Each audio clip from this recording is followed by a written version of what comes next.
All right, everybody, welcome back to Express Mail. My name is Casey. I am Kevin. Today is September. No, it's not. July. Where did I get September? July 27th. You think about that vacation? Sunday. Boy, I'm telling you, can't get here quick enough. Sunday the 27th. And welcome back into Express Mail. And I think Kevin's going to get it started, or we're both going to talk about this one.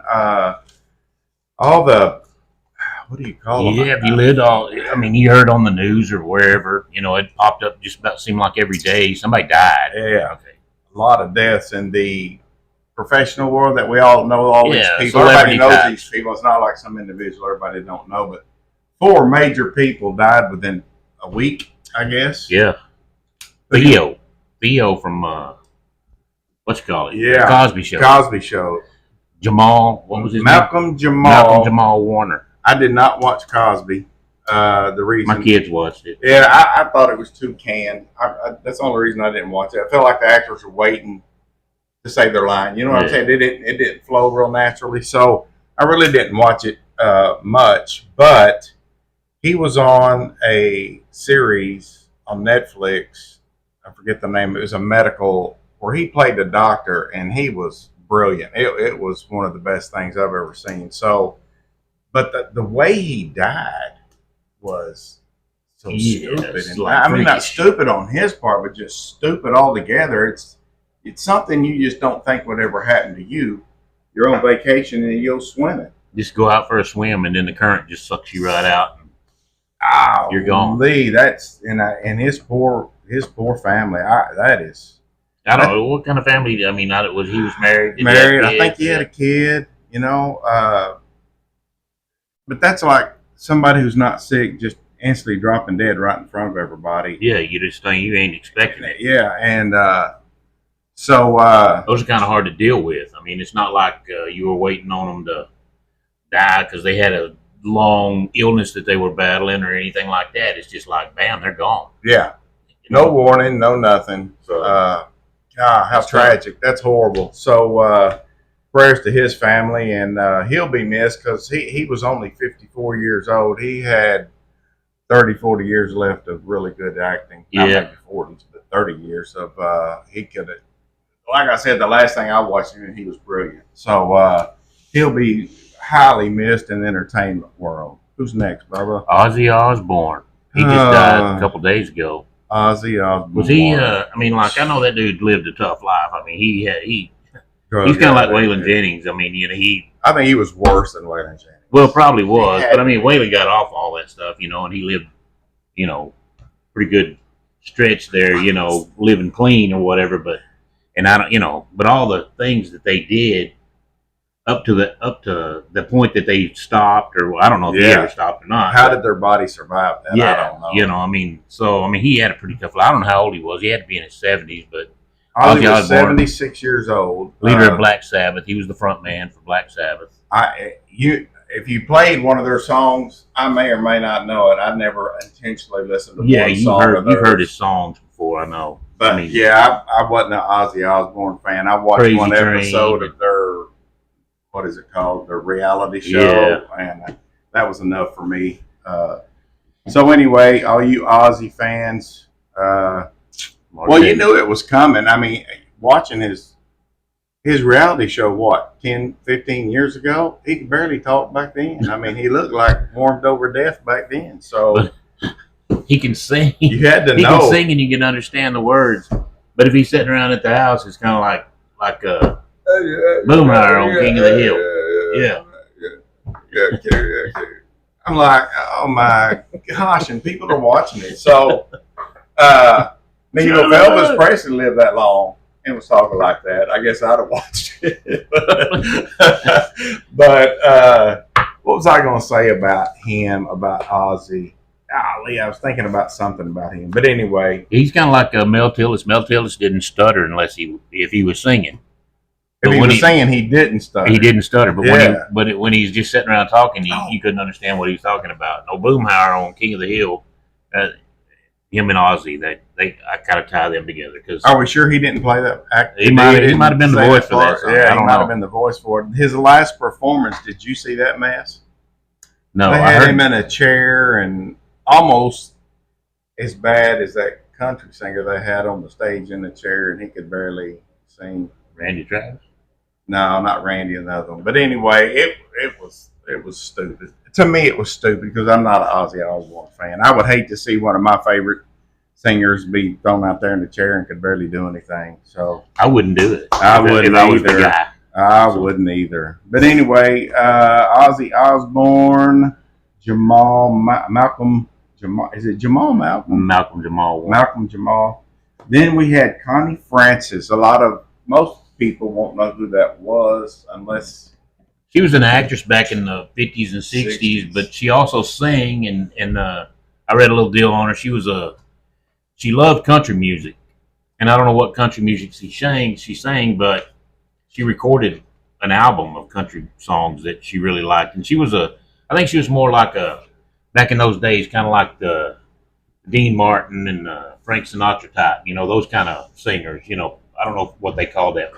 Pop or, yeah, Crooner type? yeah. I don't know what it was, but anyway, I think she was more in line with that kind of music. But she loved country music, and she recorded an album of country music. And I forget the whole thing that I was reading about it, but she really enjoyed country music. That's why she did that album. and to be only 87, she had to be really, really young when she was doing all that in the 50s and 60s. Holy sure. cow. Super young. So anyway, Connie Francis, I don't know much about her. I mean, That's all I know about her. I read about Yeah. just that little bit. I'm sure there were some other deaths in the news, but those were really the top four that we kept hearing about all week. Go Hulk ahead. Hogan. Oh, I forgot Hulk Hogan. Yeah. That's the biggest. He just died a probably. couple days ago. He was Yeah. 71. And- I'm not just wondering. Me and Rob was talking about this. Do you think like steroids and all that kind of stuff? Do you think they might have played a part in any of that? They could have absolutely played the part. Yes, they. Who could knows? have.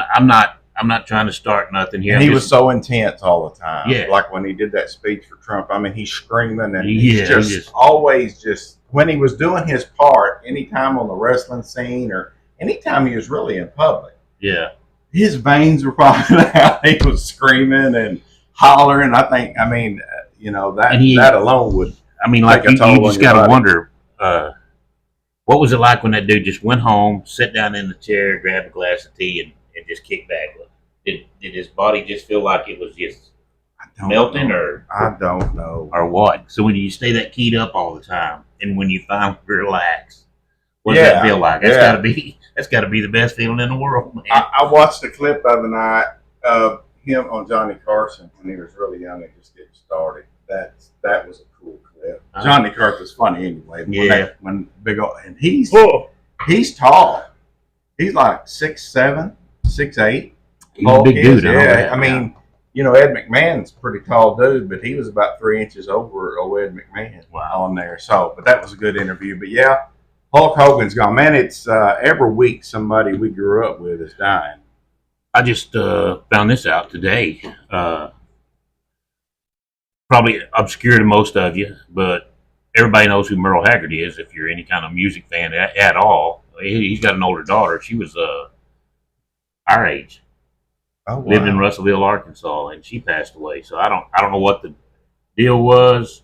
It was from Merle's first marriage to Leona Hobbs. How many kids total does he have? Do you know? About, I don't know, there's Ben, Marty, Noel, Dana, So he had a bunch. and he had another daughter, and then a kid that was out of marriage, some kid named Scott. He's like 6 or 7 of them. But she passed away. But she passed away. That was his oldest daughter. She was 61. She passed away like a couple of days after he actually passed away. It was 2 years and a couple of days, but almost on the same day. But I didn't know that about. I just found that out. So Jeez. don't know the circumstances of what it was. She might have been battling some kind of illness or something. But Entertainment icons, man, just falling left and right. But the older we get, the more that's going to happen Oh, to yeah. our people we grew up with. That because we were a little Oh, sure. younger than them as we were watching them. So Yeah.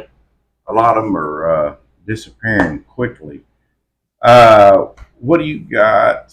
Are we going to talk about the Walmart thing next, or what? Texas history. Oh, Texas This history. is for Daryl. Darrell.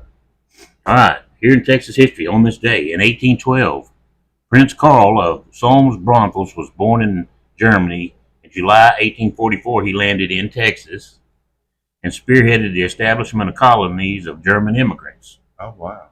That's where New Braunfels, Texas is named in his honor. All right.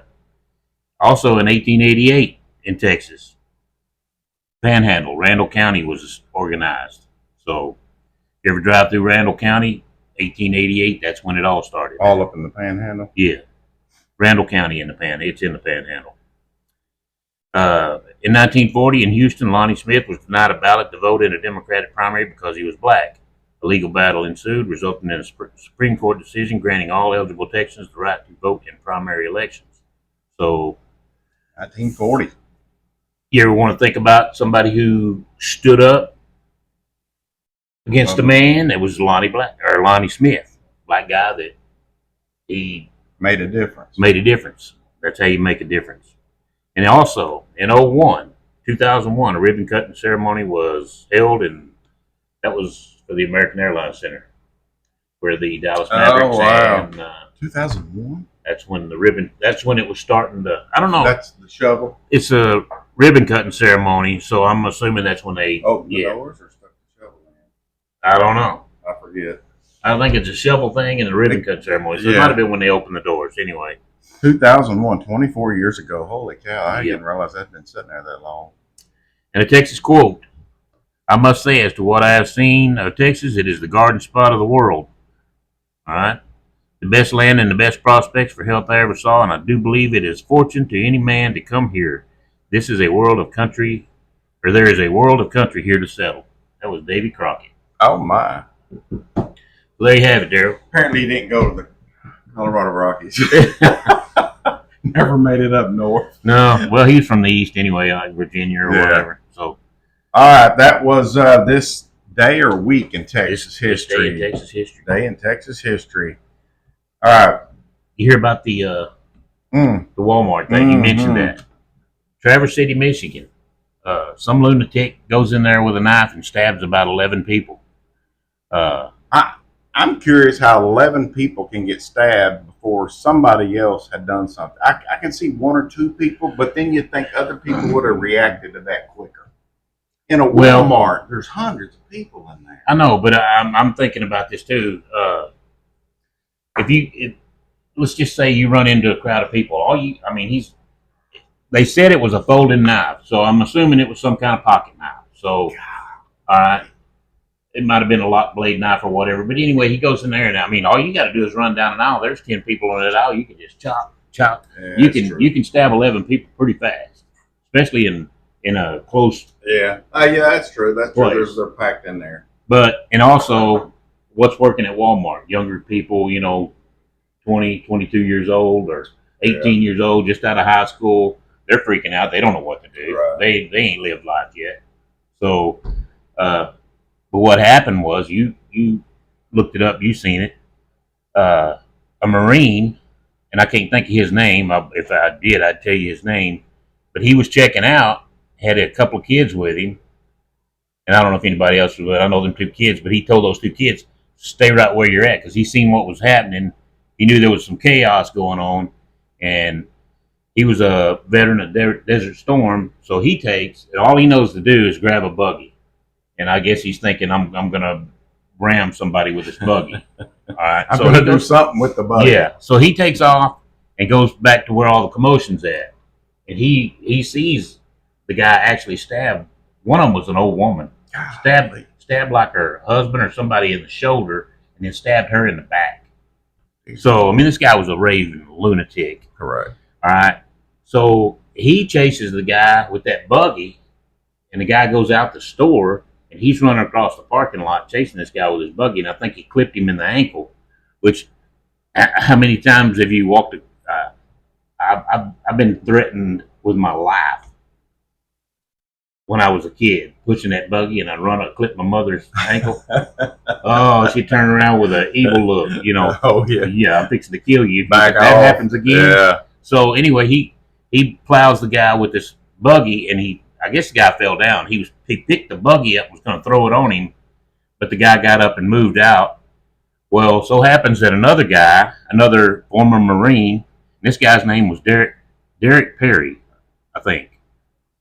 Derek was his first name. It was either Perry or Penny. I can't read my writing. But anyway, he shows up and he just left a gun range, so he still had his pistol with him, and he sees what's going on. He takes his pistol out, and this guy still got the knife. And the other Marine, he's like trying to get him to put the knife down. So the Marine with the gun, he goes up to him and he's like, he's got the gun trained on him, and both of them are trying to get him to put the gun down. The knife. The knife. Yeah. I mean. Yeah. And so I don't know what happened. I don't know if he put the knife down or whatever, but the first Marine, the one who pushed the buggy, he jumps on him and holds him down till the law gets there. But anyway, Wow. nobody, I don't think anybody is like Deathly. death, Teetering on death. yeah, From but stabbings. he did stab 11 people. So he went back in, got his kids. His kids were nervous and scared, of course. And That links back to what we talked about a couple episodes ago about mental health yeah, hospitals. And I think President Trump has passed a bill where he's building a bunch of new mental it needs to happen, facilities. man. Yeah, It needs to happen. And the goal is to get all these street people off the street, because I'd say 80% of them have mental issues and can be dangerous to society. Where I used to work just less than half a year ago, every day I saw them living on the street, doing drugs. It was a disaster. They're talking to themselves or walking down the sidewalk. You don't know if they're going to approach you or not. Arguing with herself. Yeah. I mean, it's chaos, and thank God Trump's doing something about it, because nobody else has. And I don't know what years it was that they did away with all the mental institutions, but they did. Somebody did. Well, I know Terrell State Hospital's still there. That's still there. Yeah. I don't know. I know a bunch of others have been closed up, and I Yeah. don't know what for. I don't know why, what the reason was or what. But they, like you said, they're gone. Yeah, and they said Trump signed a bill, and they're fixing to start building a bunch of them and get all these people off the street where they can get help and Pretty and crazy. maybe get back on their feet and do some good. So once again, you got a mental protect guy yourself. out there stabbing people, and you know what stopped it? A good guy with a gun.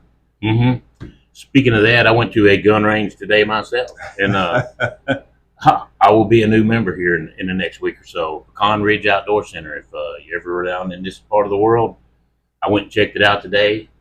Guy took me a tour around the place, showed me everything. How big is it? Did he Like say? 175, 180 acres.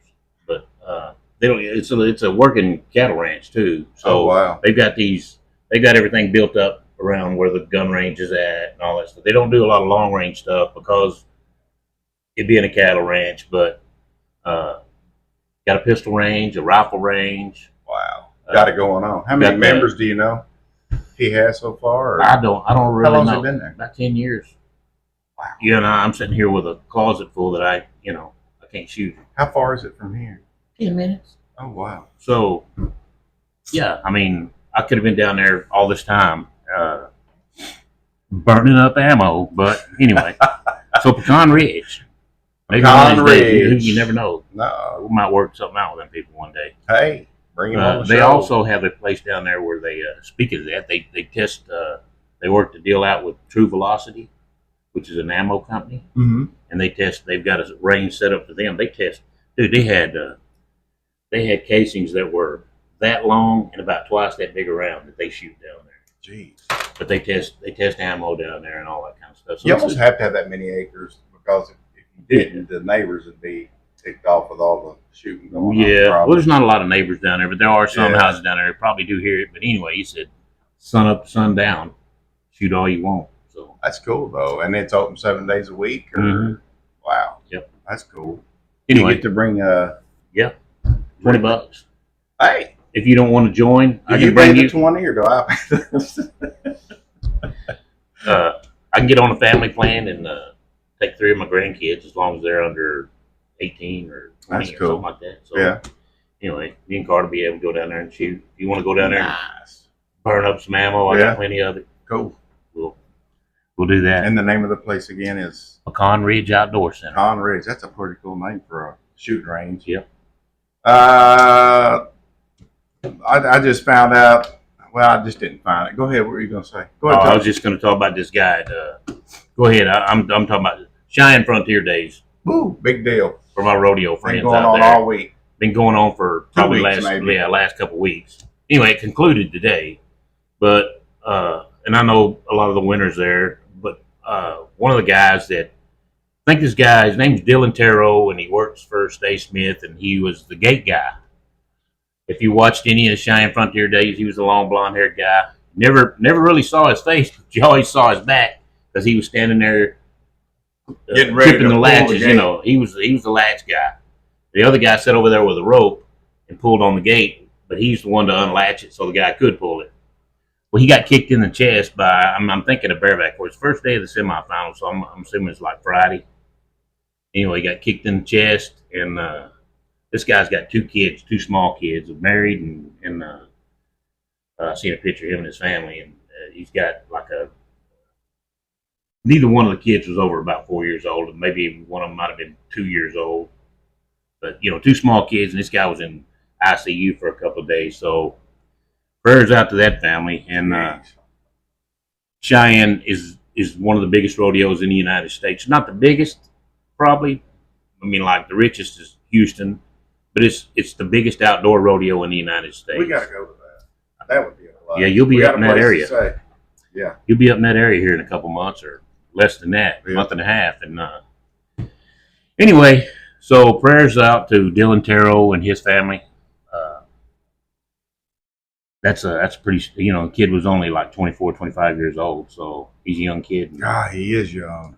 Wow. Anyway, one of the bullfighters today, Dusty Tuckness, he's bald headed. He like you. He looks as if y'all were standing side by side with the back to me, couldn't tell either one of you apart. Is he tough as me? I don't know. He's probably tougher. He's 10-time. They call him the GOAT. He's 10-time bullfighter of the year. Oh wow! But anyway, he somehow or another he went and found a long blonde-haired wig to represent this guy. He was just kind of like showing support for that guy. Oh, that's cool. So today he had that wig on, but that was pretty cool. That's cool. But anyway, like you said, prayers to his family. Getting kicked in the chest, that could stop your heart in a heartbeat. Trade agreement. All these people crying about Trump's tariffs aren't working, or they're half the country worried about tariffs and all this stuff. And I don't know who. Every week he signs a deal that's bringing billions and billions and billions of dollars. I think it's up to $5 trillion so far that's being brought into the U.S. Today or yesterday, he just signed with the European Union, which represents 27 countries. It's a 15% straight across tariff on, I think, just everything. So I don't know why they do that. If it's 15% and it's 15% both ways, that's zero to me. But anyway. Well, it's not necessarily zero because it depends on what you're selling. The trade imbalance, too, is like the United States of America is the biggest consumer of goods from around the world that there is. Whatever we don't make here, we buy it from somebody else. So, if we're paying them 15%, they're paying us 15% on goods we send to them. Then we're paying them a lot more. We're paying them a lot more money than they are us. Yeah, true. But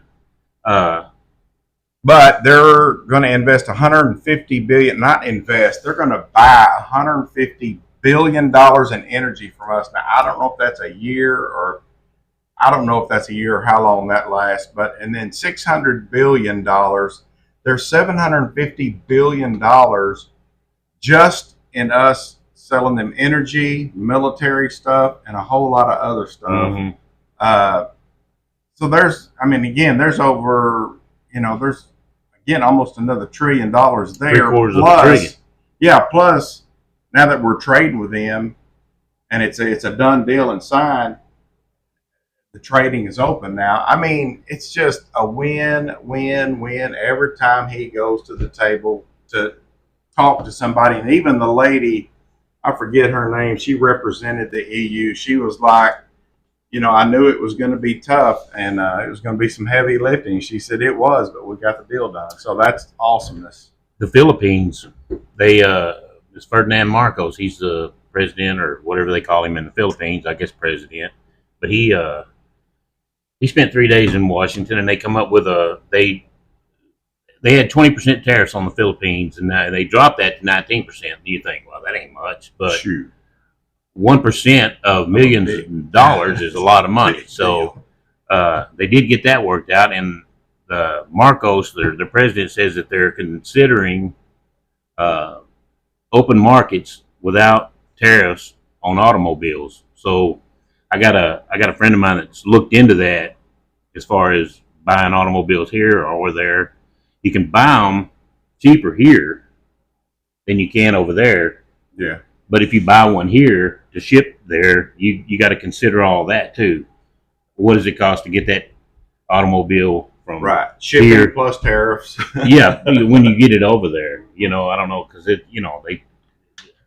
got to go on a container, it's got to go on a ship, right? So that's a lot of money, and I don't know if one will outweigh the other. He might be better off. He goes over there. He might be better off to buy one there and pay a little more for it than buying one here and having it shipped over there.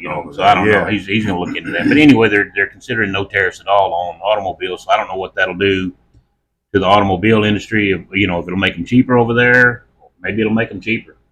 I don't know. I would think so. So anyway, I would think so. You know who I'm talking about. So he'll, if you watch this, you'll know that'll be something you can look forward to.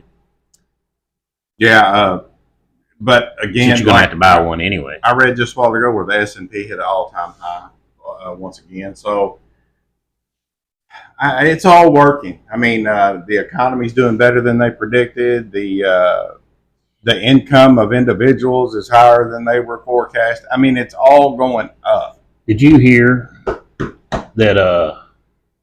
They were talking about the tariffs, and Trump even said this, and they were considering dropping income tax. Now I doubt. All right, I just can't see this happening because that's just like that would be awesome. Yeah, just state in or federal income tax. Pay taxes on what you buy. It'd be a little higher. Well, I mean, yeah, I think it's probably be a little higher. I'm sure, but he was talking about tariffs instead of having an income tax, using tariffs to cover that. Okay, I got it. And he even said it himself. He said they were considering that, something like that. Now, whether it ever happens or not, I mean, usually those kind of things like that don't just fall out of the sky and one day you're not paying taxes or whatever. Right. So it's got to be a big drawn out deal. And I even heard Dan Bongino talk about it. But can you imagine? I mean, just think about it at the end of the year. You look at that paycheck and you go, wow, I paid that much to the federal government this year. Oh, God. If you had that money in your pocket. Yeah. You could buy more. The economy would be bigger. That's what Bongino was getting at. The economy would just explode like it would be bigger than Reagan in the 80s. Yeah. Oh, yeah. Because, you're talking, I mean, a lot of people you're looking at, I mean, I got a friend of mine who's already paid about $12,000 in about 4 or 5 months in income taxes. He makes pretty good money, and I haven't looked at mine, but it's probably would scare me or tick me off. Oh, yeah. I'm sure. Well, I stopped paying taxes years ago. Did you? Yeah, I'll show you how to do that. Well, yeah, I'll get with you. We'll key in on that one then. Without going to prison too. I'm still here. But yeah, that would be a big boon for the economy. That would be. Yeah, and then an extra 10. Let's just say 5,000. Wow. Just say everybody in the country had 5,000 more in their pocket. What are you going to spend that 5,000? I mean, there'd be vacations taken. There'd be maybe a new car buying that you're going to put off for a couple of years or whatever. Just things people would be spending money. Yeah, and then you take that times how many people are in the 350 million people. I don't know how many of them are. And then think about all that money reinvested into products. Yeah, whatever. Like just the American economy. It'd be out of control. But that's again, never mind. I won't go there. It's just irritating to watch idiots try to outsmart Trump. It just wears me out that someone with a little communications degree on CNN or something thinks they're outsmarting Trump, and for the past they don't know nothing other than they're just sitting there drawing a paycheck like you and I. Right, and a week later, they look like an idiot. Yeah. But yet they don't acknowledge they look like an idiot, and they just keep on doing stupid stuff. Just keep on doing idiot stuff. Yeah, so keep the microphone in front of those people. Hey, we do want to talk about real quick. Of course, everybody heard of the floods down in the hill country and the tragedy, a 100-year tragedy, even probably longer than that. I don't think they even have a record of it ever happening. Not like that. We're up to 135 deaths. And somehow, some way, we went from 171 people missing, or 173, down to 2. So I'm not sure how that happened, but that's good that we have only 2 more missing instead of 170 missing. So anyway, I wanted to give you all an update on that. But I'm just wondering why that death toll didn't go up. I mean, if that many were missing, or what did they? I don't know. Was it like maybe they thought they were missing, but they actually weren't missing or something? You know, I mean, I don't know how the numbers worked out, because if this is true and they only got 2 missing, then this number can only go up by 2. Am I correct or what? Yeah. So if this exceeds 137, then they weren't counting properly. There were more missing. You know what I'm saying? Yeah. Well, either that or they just, I mean, people that they thought were missing might have just hightailed it out of there, and nobody, they just assumed they were missing. You know, I don't know. Well, I'm still thinking you're not going to find everybody. I just don't see how you can find everybody. Not that big of a flood hits. Not after something like that. I don't know. Do we want to even talk about the Cowboys? There's nothing really to talk about. Again, I don't think, I'm going to say we won't know anything until preseason, and then you really don't know anything then. You won't know anything until Thursday night when the Cowboys meet the Eagles. We'll see how bad we are, how good we are. Experts, the so-called experts, they're picking them to be 8.5. 8.5 games. What did I pick at the beginning? 8 or 9? I think I think you said 9 and I said 10. Yeah. So we're all right there pretty close. I think you said 14. No. No. I don't look for them to win 14 this year. But it'd be nice if they did, but I don't think they will. But I did hear what's his name? The number 11. Number 11. Come on, our stud defensive guy. Micah Parsons. Golly. Anyway, MP. He's been offered. They said, people have been offering him is he a free agent? I don't know if he's a free agent or if he's just trying to renew his contract a year early like they do or whatever. I don't know. But he's had offers and he's like, I'm a Cowboy and I'm going to be a Cowboy. So I was digging that, That's one dude you want around. It depends on who is offering. If it's a losing team like the Browns. I don't know. They just said he's had. I would be a Cowboy too. But if KC's offering me huge money, I'm going to be a Chief. he's had multiple offers that would just far outweigh his contract that he has now. I guess he feels loyal to. Surely not to Jerry Jones, but they're loyal to this Jones family. A lot of these dyed-in-the-wool Cowboy players. They're loyal to the Jones family. Well, whether you like the Jones family, whether you like Jones or not. He's made more millionaires, I think, than anybody in the NFL. So. He looks after his players. He's not just some guy that, he's fun to get mad at too. Yeah, but I mean, all of us out there rooting for the Cowboys, we get mad at him, sure, because we think he does something stupid, and but he's loyal to his players, and his players evidently are loyal to him. So yeah, that's a good thing, I guess, because when you got good guys, you don't want to lose them, and if they're willing to stay around for a little less money, of course, you're in Texas too, so there's not a state income tax. And go to California, you'd have to make $2 million more a year just to come out even. So I don't blame him for not wanting to go out there if that was one of them. But any of these other states, So again, it'll be fun to watch the preseason. Don't get me wrong, but I don't think we'll learn anything, because half of the starters aren't playing. They don't never play. They only have 3 preseason games anymore. So I think Dak Prescott will see 1 series of downs on probably the last game. He'll probably start that game, play 1 series of downs, and he'll be out. Yeah. And I don't know how much the defensive guys, the Micah Parsons and those types, I don't know how much they'll play. So what's really cool though is the NFL season starts on Thursday night with us and the Eagles. That's pretty cool. We start the season out on that night. It may not be here pretty, or there. I think here. I think we're playing here. I hope so. That'll give us a little bit of an cool edge. that we're starting the season. It may not be cool that we're starting the season. We'll see at the end of that 60 minutes there when that last click. We are going to be, like I said last week, we're going to put together a podcast for the women. We're already getting men and women. I think there's women on the verge of drinking because we haven't done one yet. They're waiting to find out how to please their man.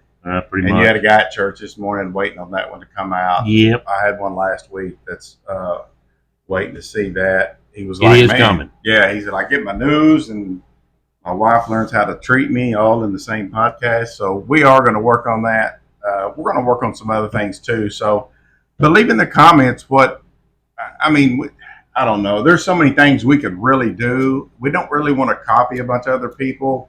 We want to be original. And so that's what we're trying to do. But we're trying to find some really fun things to bring to you guys. I think eventually we'll hit the road and do some stuff on the road too. So that'll be fun to do. But we really need to get the ladies, what did I call it? The ladies workshop. So we need to get that going. So anyway, is that it, Kevin? Did we cover everything? Yeah, everything I know of. Anything to look forward to? Other than the NFL season. Bubba Wallace won the NASCAR race today, so I just thought I'd throw that out there. Bubba Wallace won one. So now we get rid of the white flag, huh? He won one. He wants to get rid of the white flag. You know what he said? Is that what he said? Yes. So anyway, you got to win more than one. Start changing the NASCAR laws. if you want to be that guy, you better start putting together you need to win at least 6 champions. You need to win at least 6 championships before you can start acting like you can tell NASCAR what to do. So until that happens, Bubba, we don't really want to hear. Dale Earnhardt didn't tell him what to do. He might have thrown some things out there, and they might have listened to him because they knew how popular he was. So they might have listened to him, but... Do you say he made NASCAR? As far as television worthy, it wasn't he the era that brought that to television? Well, it was actually in '79. NASCAR came... when was his years? He was probably racing then, but it was spotty. Yeah. Like in the early... Yeah, 79. Yeah, he was racing then, and he probably raced in that race. But I know that's when they first brought it to TV, but when did it really hit TV hard and you had massive crowds and everything? Wasn't that Earnhardt probably did that? It was he had a lot to do with it. You had the Elliots going on, and you had the Petties. You had Richard Petty. Yeah. What was Hendricks? Hendricks always had a stout stable of guys. He's had 3 or 4 cars every time, and but yeah, Earnhardt was kind of the face of NASCAR. I don't know when exactly the TV boom. I remember back in the '90s, me and a buddy of mine, I hauled chickens at one time. We'd be going to Montana. Go to Montana every week. And every week we were thumbing through the AM side trying to find a NASCAR race. And the last race he won was in Talladega. Who? Earnhardt. The most exciting thing I've ever listened to on radio. You're driving down the road and you're listening to this, and they're going to a commercial break. And just when they started into this commercial break, you said, and here comes Earnhardt. So when they come back, these guys are just freaking out. The announcers. Yeah. And they had them stationed all over the track. So when they come around here, this guy would talk about him. They'd get over here, and this guy would talk about him. It was just, in like 12 laps, Earnhardt come from like 17th or whatever it was, and ended up winning the race. So you're talking about Earnhardt, not Junior. Dale Earnhardt. Yeah, Junior kind of did that right after his daddy died.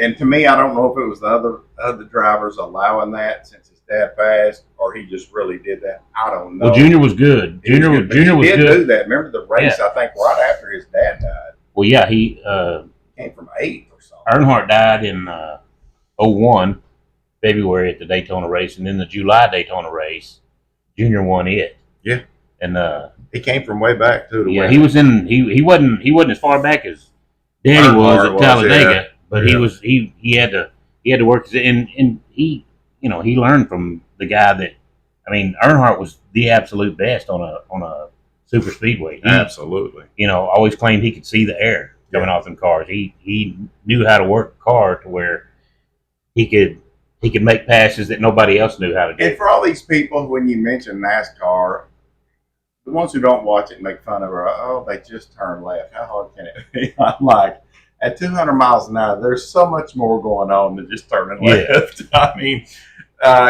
you go 75 down the highway and get behind 18 with her. Get back about, I don't know, 30 feet and start feeling what your car starts doing. Multiply that times 3 or 4. You've been on a Texas track in a Mercedes doing 155. So how was that? Well, we didn't have cars going beside us and affecting the wind, so it was sweet. Yeah. You see what I'm saying? You're not sitting there side to side, 2 in front, 2 in back, 2 side to side doing 200 miles an hour and all the wind doing wicked stuff. But at 155, you're in a Mercedes, so it was pretty sweet. The only thing I was worried about was when we dove into the corner, and it's a wall almost, when you get that corner when they go around them corners, you don't really notice it on TV. But if you try to walk up it, it's like if you lean back just a little bit, you're fixing to fall downhill because it's that steep. But like 30% bank. Yeah, it's harsh. But there were 4 of us in a big S class. It's limited to 155 when they bring them over here to the U.S. So it was pegged. So 4 grown-ups in a 4-door sedan doing 155, and you dive off in that corner. My only thought was, I just hope these tires hold up. I wasn't worried about the car doing anything. I was worried about the tire blowing out, the rim catching the concrete, and we go flipping up the hill. But yeah, it was awesome. It was awesome. So, but yeah, I would love to ride in one of those cars one time at top speed with a professional driver driving, with all the other people on the track, so you can see what they're dealing with. You got to be in tip-top shape to hold on to that wheel the whole time. Earnhardt never used that head and neck restraint. That's when I think they become mandatory after he died. But that even made it harder. You even talked about every time you seen him, he was leaning over like this. That's the way he drove, just lean like this the whole time. But you said yourself, I remember you telling me going around those corners, your head felt like a bowling ball. Yeah. Oh yeah. Just in the Mercedes. So you can imagine doing another 50 miles an hour. Yeah. And how much more that would be. But the G-force was amazing. Again, I'm worried about the tires popping, and they're brand new tires. So, but yeah, that was cool. But I would love to do it in a NASCAR car. That would be fun. So, anyway, I guess congratulations to both. Yeah. Yeah, he's kind of been a whiner lately. Oh man! Ever since the noose was found in the garage. Oh my gosh! And it wasn't even what it was. Yeah, that wasn't even what it was. That's a whole nother subject. The ladies, rest easy. We will be bringing a podcast helping you out. So anyway, I think did we cover everything we were supposed to? That's all I know of, man. Yeah. Looking forward to the NFL season. NASCAR, are we getting further into when do they end their season? November, I think. Okay. Yeah, because then they take December and January off, and then February kicks it off again. So Dallas, we're getting a cold front this next weekend, bringing the temperatures down to 92. Looking forward to that. Imagine that. We're going to be in the hundreds most of the week. Most of the week. With the heat index at 108 or 110. Yeah, it's hot here. Yeah, it's pretty warm. So, but anyway, other than that, I guess we will wrap this thing up. Good? My stack of stuff is done. Done. I'm Casey. I'm Kevin. Peace. Adios. Have a good week. Tell you, hit that like, share, and subscribe, and be sure and comment. Guys, if there's something you think your wife needs to be doing for you that you don't think she's doing, hey, let us know. We might throw that in the show. And we won't tell her that you commented either. So ring that bell. That way you'll know when the video comes out, and spring it on your wife at that time. Y'all have a good day.